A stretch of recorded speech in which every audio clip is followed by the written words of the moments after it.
It only took 4 years, but finally Rockstar reveals what actually happened to that single-player DLC for GTA 5. It's been such a roller coaster over the last few years when it comes to the rumored story mode DLC for GTA 5. It all started back in 2013 when Rockstar on their newswire mentioned in 2014, stay tuned for upcoming adventures to the story for Michael, Trevor, and Franklin. And this was compounded when those actors were tweeting hints of the upcoming story mode DLC. I cannot tell you how many times the actor who plays Franklin mentioned in some way, shape, or form the DLC on his Instagram.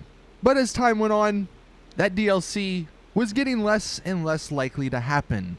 And I guess finally, to close the chapter on this saga, they came out and responded why it never came out. So this is actually coming from an interview on the Game Informer website. They interviewed the director of design, Imran Sarwar, and the question that was presented to him about the story mode DLC, they said, with both GTA 4 and Red Dead Redemption, Rockstar made excellent, dedicated single-player campaign-style expansions in episodes from Liberty City and Undead Nightmare. GTA Online has integrated narrative elements to setting up criminal enterprises, but most of the tales generated from GTA Online are more emergent in nature. Was it a tough call to move away from more scripted experiences, or do you view this as a natural evolution of open world design toward giving players more agency over their play experience? And the answer that was given, he says no, it was not really a conscious decision, it's just what happened. We would love to do more single-player add-ons for games in the future. As a company, we love single-player more than anything and believe in it absolutely for storytelling and a sense of immersion in a world. Multiplayer games just don't rival single-player games in that aspect. With GTA 5, the single-player game was absolutely massive and very, very complete. It was 3 games in one, he says. The next generation version also took a year of everyone's time to get right, and then the online component had a lot of potential, but to come close to realizing that potential, it also sucked up a lot of resources. And then there is Red Dead Redemption 2, which they started working on, and the combination of those 3 factors made them not feel single-player expansions were either possible or necessary, but we may well do them for future projects.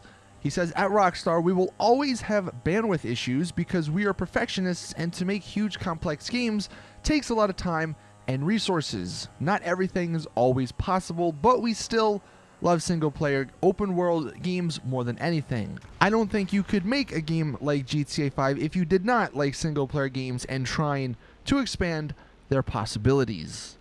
So, that's their explanation as to why there was no single-player game. And basically what that translates into is GTA Online started making a boatload of money, and it was at the time when they were starting to work on Red Dead Redemption 2, so that took a lot of resources. And I know they're never going to come out and say, you know, money was the reason, but that's basically what he's saying here. This is as close as you're going to get to that. And honestly, look, that's fine, I guess. It sucks we never got a DLC for single player in GTA 5, but like he does say, you know, if you think about it, GTA 5 was somewhat of a complete game. I know people have said it didn't have as many missions as GTA 4 or even San Andreas, and while that may be true, the fact that it had 3 different characters was really unique. I don't really think any other game has done something like that, at least in the scope GTA did it in.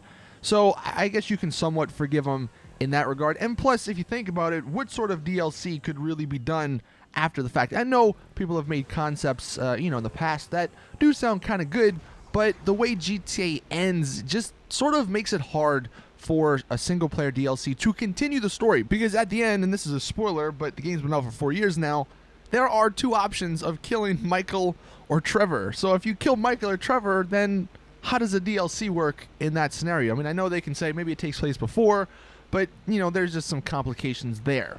Now, what I actually appreciate, them saying is that single player, to them at least, it's not done.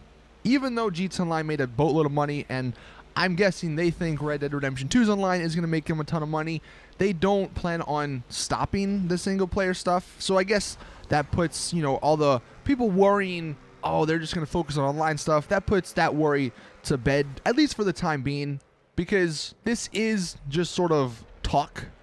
Obviously, actions speak louder than words, and it is about time for the Red Dead Redemption 2 marketing to start kicking in, so I'm sure they're saying a lot of stuff to get people to pre-order the game so they can make a lot of money right off the bat. Now, I'm not saying they're lying, but, you know, it is typical sort of PR speak to say stuff that customers want to hear, and that's why I do say hopefully they follow through and actually deliver maybe a single-player DLC for Red Dead Redemption 2. To wrap up this video, let me know in the comment section what you guys think about this answer. Do you like the answer? Do you not like the answer? Do you believe what they're saying? I'm curious to know your guys' thoughts, but to me, I can appreciate them coming out and say this. I know a lot of people are going to say, oh, it's just PR talk and all that, but I'm just glad they actually came out and said anything and didn't stay silent like they normally do. I'm hoping that since GTA 5 and GTA Online was like the first iteration in this whole online environment that Rockstar want to build, I'm hoping they learn from their mistakes, and going forward they focus both on online stuff and single player stuff, which is basically what he's saying they'll do in the future.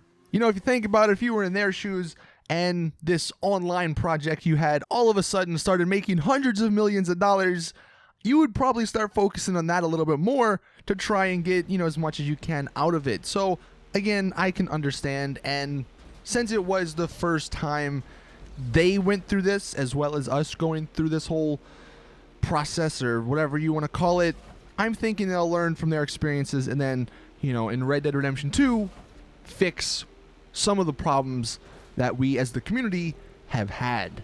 But like I did mention, actions do speak louder than words, so we'll have to wait and see what their actual plan is for Red Dead Redemption 2. Thank you all for watching, though. Please drop the video a like if you did enjoy. Subscribe for more awesome GTA Online and Red Dead Redemption 2 content. And as always, I will see you guys in the next one.